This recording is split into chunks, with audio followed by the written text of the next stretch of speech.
Hello, everyone. My name is Olive Bryanton. I am an advocate for older persons. I am also an older person and a lifelong learner. And as a lifelong learner, I obtained my PhD in 2019 at the age of 82. And what I'd like to talk about today is the experience of the people who were in my PhD study. And they were people who were 85 and older, living in rural communities, and belonging to their community. Although my research didn't focus on belonging, my questions about what supported their ability to age in place or in their place of choice reveal the importance of belonging and being seen as an integral part of their community. So what I learned was from the older people who were the experts. They are the people who were actually living the experience. So, for example, one of my participants was in her 90s and was quite limited in her ability to be an essential part of her community. But because she was the oldest person in her church congregation, anytime there was something special happening within the church, she was always invited to be there to greet the guests. So she was seen as a very important person. She also had other ways of being involved in a community. And one of them was her creativity. And that creativity was for every child born in the community, she made a quilt for them. She was also a historian, and she created scrapbooks about the history of their local seniors group. Another participant was also, she had a significant frailty, and she could not easily get out and about. And her solution was to invite everyone to come to her house. So when anytime there was a card game going on or a meeting, they lived in a small rural community, so she could invite them to her house. She also loved to cook, so she always had nice cookies to share with her friends. And her family always made sure she got out to political meetings and to church. Another lady in her 90s was still cutting her own grass with a John Deere ride-on tractor. She had been keeping a diary from the time her son was born, and he was in his late 50s. She was always being asked to look up in her diary something about the history of the family or what might have happened in the community. She also takes her sister-in-law to appointments. She still drives her own car. And for her 90th birthday, she went up in a hot air balloon to celebrate.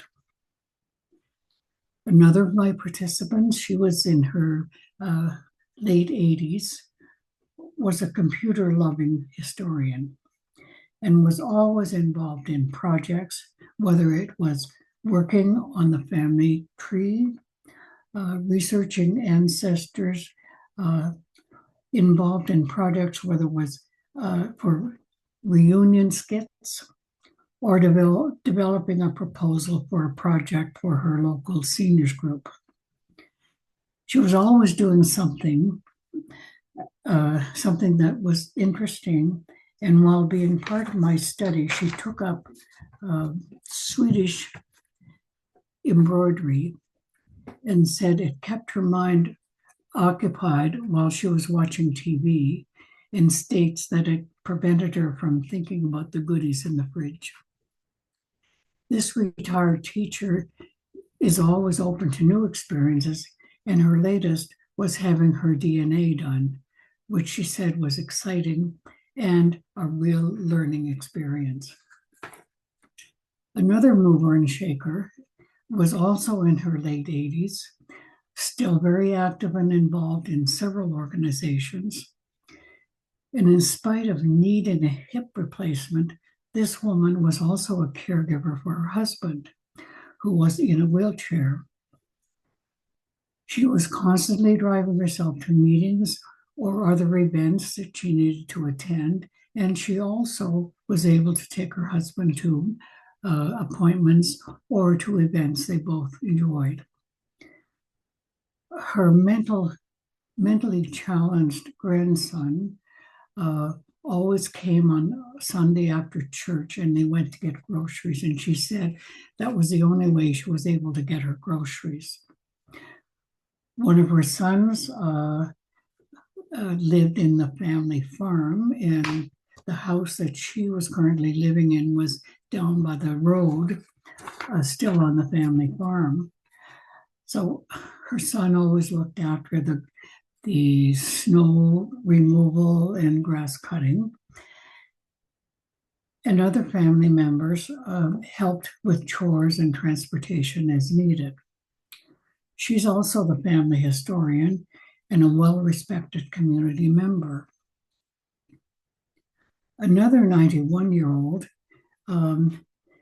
moved from an apartment in town to a 3-bedroom home in the country. All of her family, except one, lived in other parts of the world, and she wanted them to stay at her house when they came to visit. She was a connector and was always taking her friends to events, as well as taking herself to appointments. She was involved in several local groups, including the Women's Institute. This lady had 4 husbands, and it was her 3rd husband who was the love of her life. Another of my participants was artistic and lived in subsidized housing.